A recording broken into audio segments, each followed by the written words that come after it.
ایٹمی دھماکے کرنے سے پہلے آخری وقت تک امریکہ پاکستان پہ مسلسل دباؤ ڈال رہا تھا اور اس وقت کے امریکی صدر بل کلنٹن وزیر اعظم میاں محمد نواز شریف سے رابطے میں تھے۔ امریکہ کی حتی الامکان کوشش تھی کہ کسی طرح پاکستان ایٹمی تجربے کرنے سے رک جائے اور اسی سلسلے میں پاکستان کو ڈالروں کی آفر بھی کی گئی۔ آخر امریکہ کے کیا مفادات تھے جن کی بنا پر وہ پاکستان پہ مسلسل دباؤ ڈال رہا تھا؟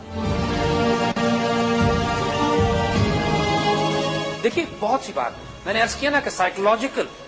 اور ایموشنل اسٹرینتھ بہت بڑی چیز ہوتی ہے جب آپ کو یہ معلوم ہو کہ آپ کے پاس وہ طاقت اور قوت آپ کے ہاتھ میں موجود ہے۔ امریکنز کو اور ہمارے دشمنوں کو یہ بات معلوم تھی، کیونکہ جب پاکستان نے ایٹمی دھماکہ کیا ہے تو انڈونیشیا سے لے کے نارتھ افریقہ تک پوری مسلم دنیا میں چراغاں کیا گیا۔ فلسطین کے بچوں نے رقص کیا ہے سڑکوں پہ، حماس نے اور انتفاضہ کے بچوں نے نعرے لگائے کہ اب اسرائیل سے ہم آنکھوں میں آنکھیں ڈال کے بات کر سکتے ہیں کہ پوری مسلم دنیا ہمارے نیوکلیئر ایسٹ کو اون کرتی ہے۔ ہماری جب اپنے عرب اور فلسطینی دوستوں سے بات ہوتی ہے تو ان کی آنکھوں میں چمک ہوتی ہے اس بات پر کہ شکر ہے کہ اب ہمارے پاس بھی ایٹمی ہتھیار ہے۔ وہ یہ نہیں کہتے کہ پاکستانیوں کے پاس ہے، وہ اون کرتے ہیں، وہ کہتے ہیں ہمارے پاس ہے، کیونکہ ان کو اچھی طرح معلوم ہے کہ اللہ کے فضل سے جب تک ایک اسلامی ملک، اور وہ بھی پاکستان خاص طور پر، کیونکہ عرب بھی ہمارا احترام کرتے ہیں، ترک بھی ہمارا احترام کرتے ہیں، ایرانی بھی، افغانی بھی ہمارا احترام کرتے ہیں، اور ہمارے پاس ایٹمی طاقت، پوری امت مسلمہ یہ سمجھتی ہے کہ اب ہماری عزت اور آبرو کے دفاع کے لیے ایک ہتھیار ہمارے پاس بھی ہے۔ اس سے پہلے ہم مسلمان سر اٹھا کے نہیں چل سکتے تھے، اب ان کی آنکھوں میں آنکھیں ڈال کے کھڑے ہوتے ہیں۔ دیکھیے، امریکہ کا انٹرسٹ پہلے دن سے جو ہے وہ دو وجوہ سے ہے۔ پہلی چیز یہ ہے کہ یہ 5 ملک جنہوں نے ادارہ داری نیوکلیر قوت پر قائم کی اور جن میں سے ہر ایک نے نیوکلیر پرولیفریشن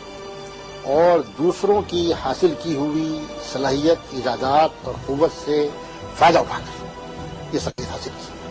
امریکہ نے جرمنوں سے لیا، روس نے امریکہ سے لیا، فرانس نے امریکہ سے لیا، اسی طریقے سے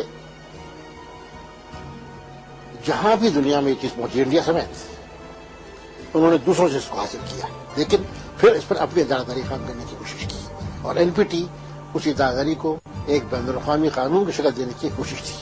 لیکن ایک دوسرا بڑا اہم فیکٹر ہے، آپ کو معلوم ہے کہ امریکہ پر اسرائیل کا کتنا اثر ہے، اور اسرائیل کی نیوکلیئر صلاحیت امریکہ کے تعاون، مالی، ٹیکنالوجیکل، اور جسے آج بلیک مارکیٹ اور نیوکلیر پرولیفریشن کہا جاتا ہے، وہ سارا کھیل کھیلا گیا۔ لیکن اس کے باوجود ایک مدت تک تو امریکہ کے بارے میں کوئی نام لینے کو تیار نہیں تھا، اور جب خود اسرائیل کے ایک سائنٹسٹ نے سارا راز فاش کیا، سارے حقائق دنیا کے سامنے آئے، 200 سے زیادہ ایٹم بم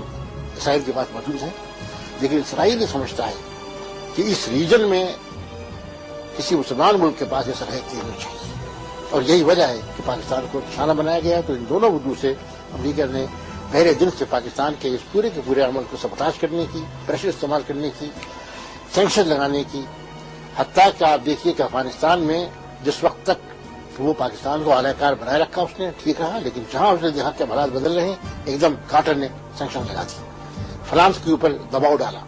تو امریکہ کا کردار شروع ہی سے اس معاملے میں نہایت اینٹی پاکستان، اینٹی نیوکلیئر رہا ہے، اور اس میں بنیادی وجہ امریکہ کی اپنی بالادستی اور اپنی سپریمیسی اور مونوپولی کا قیام، اور اسرائیلی لابی کی بنا پر پاکستان کو کارنر کرنا اور پاکستان کو اس صلاحیت سے محروم کرنے کی مسلسل کوششوں کو سپورٹ کرنا، یہ اس کی وجہ ہے۔ امریکہ کو ہمارے نیوکلیر پروگرام سے کوئی پرابلم نہیں ہے اصلی طور پہ، ان کو چین کے نیوکلیر سے کوئی پرابلم نہیں ہے جس کو دشمن سمجھتے ہیں، روس کے نیوکلیر جو وارہیڈ تھے ان کے پاس 7,500، اس سے کوئی پرابلم نہیں تھی، ان کو اسرائیل کے جو 450 نیوکلیر وارہیڈ ان کے پاس موجود ہیں ان کی بھی پرابلم نہیں ہے، انڈیا کی بھی پرابلم نہیں۔ پاکستان سے کیوں ہے؟ ان کو نہیں ہے، ان کو معلوم ہے کہ وہ پاکستان ان کے لیے کوئی نیوکلیر تھریٹ نہیں ہے۔ ان کو اگر پرابلم ہے تو وہ اس کی ہے اسرائیل کو پرابلم ہے، انڈیا کو پرابلم ہے۔ انڈیا کی جو ہیجمنی کی ڈیزائر ہے ایک بالادستی قائم کرنے کی پورے خطے کے اندر، جس کے لیے اب وہ بہت اب آگے جا رہے ہیں، shining India, India feel good India, اور میں کہتا ہوں کہ یہ شیمفل انڈیا، کہ آپ آزادی تو دیتے نہیں ہو کشمیریوں کو، ہر جگہ آپ تنگ کرتے ہو لوگوں کو۔ دیکھیں، امریکہ کو ہماری جب بھی امریکن سے ساتھ میٹنگز ہوتی تھی گاہے بگاہے تو وہ اس کا ذکر ضرور کرتے تھے، لیکن ہمیں ایسے موقع قدرت نے دیے، افغان وار ہو گئی کہ اس میں ہمیں موقع مل گیا کہ ہم اپنی ٹیکنالوجی کو خاموشی سے بڑھاتے چلے جائیں. اس پہ بڑی محنت کی گئی اور بہت سارے لوگوں نے محنت کی اور ایسے گمنام سپاہیوں نے محنت کی شاید جن کا تاریخ میں نام نہ آئے لیکن ان کا بہت بڑا رول تھا.